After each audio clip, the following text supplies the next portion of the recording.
A safra de grãos 2008-2009 no Brasil caiu quase 7% se comparada com a safra anterior. Em Mato Grosso do Sul, a perda foi de 1,5 milhão de toneladas e atingiu as culturas de soja e milho. Os dados foram divulgados ontem em Brasília. Apesar da queda, esta é considerada a segunda maior safra da história do país.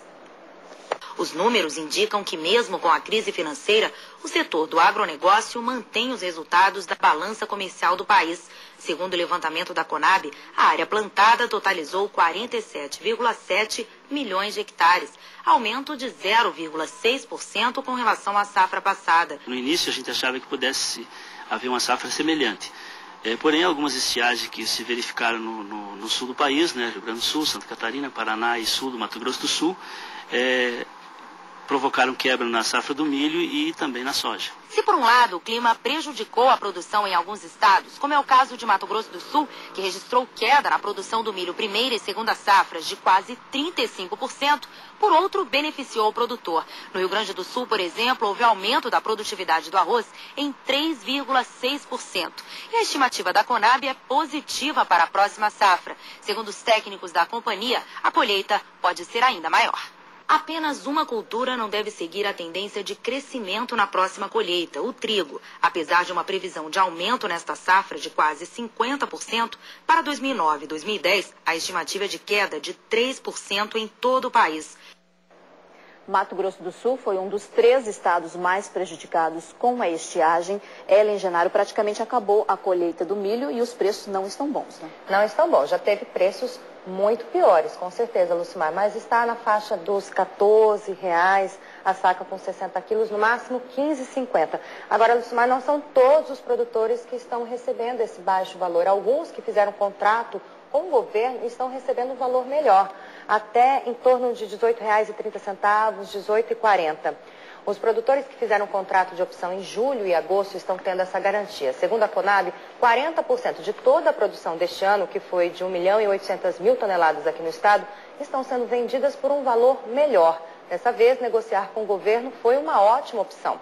Até julho foram contratadas 179.000 toneladas. Em agosto, 533.000. Mas eu conversei com o presidente da Conab, Sérgio Rios, e ele disse que não serão todos os produtores que vão cumprir esses contratos. Das 713.000 toneladas negociadas em julho e agosto, cerca de 85% serão comercializadas. Muitos tiveram perdas, né, Lucimar, como a gente já mostrou várias vezes, durante o desenvolvimento do milho com a seca, na época da colheita com a chuva, e agora os produtores estão enfrentando um outro problema que é com os armazéns. Pois é, ao contrário de outros estados como Mato Grosso, né? Pois é, Mato Grosso está enfrentando o problema de falta de espaço no armazém. Isso não é isso que a gente está passando aqui, a gente tem espaço no armazém. Mas o problema é que esse produtor que fez a negociação com o governo federal, ele precisa fazer o contrato com um armazém credenciado. E não são todos os armazéns que têm interesse de fazer esse tipo de contrato. Muitos não têm a opção de armazenamento de milho e outros não querem esperar o governo acabar desocupando, porque isso pode levar meses, até mais de um ano, para o governo fazer essa desocupação. E pode ser não tão vantajoso assim para o armazém. Bem, e agora a gente vai conversar aqui no estúdio sobre o assunto com o assessor de agricultura da federação que reúne a categoria, Lucas Galvão. Bom dia. Bom dia. Bom dia, Lucas. Bom dia. Bem, com esses preços aí não tão vantajosos, o que se sugere para os produtores, hein? Eles devem segurar o produto? Isso é uma pergunta bastante complicada de se fazer. Eu acho que a análise tem que ser feita com cada produtor, lembrando que a situação da safra não foi tão boa. Então, nesse momento, apenas cobrir os custos de produção já é uma boa vantagem, né? O cenário de preços internacionais e futuros não são tão bons.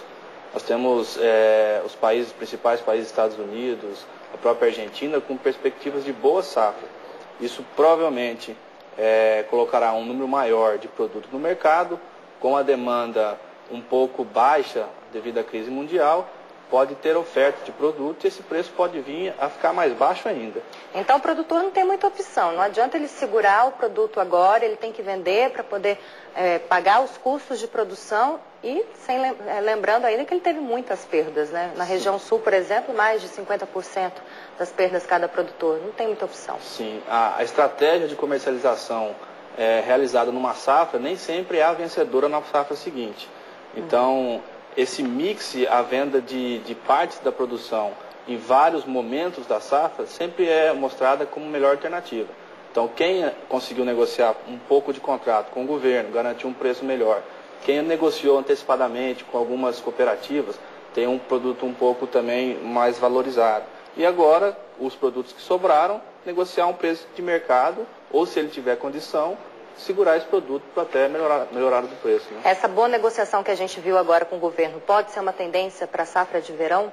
O produtor pode seguir essa linha de raciocínio?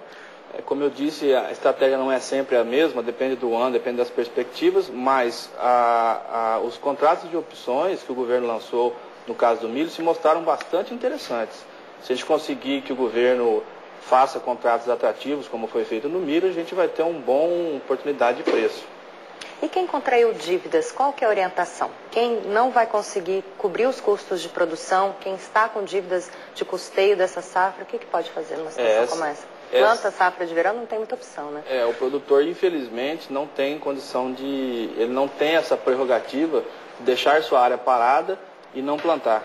Diferente de uma indústria que pode diminuir a sua produção e depois, passada a crise, ele retomar. O produtor não pode, porque ele tem outras legislações a cumprir, como o índice de produtividade. Se ele parar, ele é fruto até de desapropriação e ele não consegue cumprir os custos fixos que uma propriedade exige, né? Então, para aqueles produtores que adquiriram dívida, que se possível abrem mão de algumas até necessidades da família, que muitas vezes acontece, para quitar essas dívidas e poder tomar novos créditos para poder fazer a próxima safra. Uma boa notícia para quem está planejando a próxima safra. Produzir 1 hectare do grão no estado vai custar 24,7% mais barato em relação à safra passada. O número faz parte de um levantamento feito por pesquisadores da Embrapa. Continuamos aqui no estúdio com Lucas Galvão, assessor da FamaSul. Com o produtor gastando menos, é possível dizer que a rentabilidade será melhor ou ainda é prematuro? É prematuro. Essa realidade a gente não tem como afirmar nesse momento.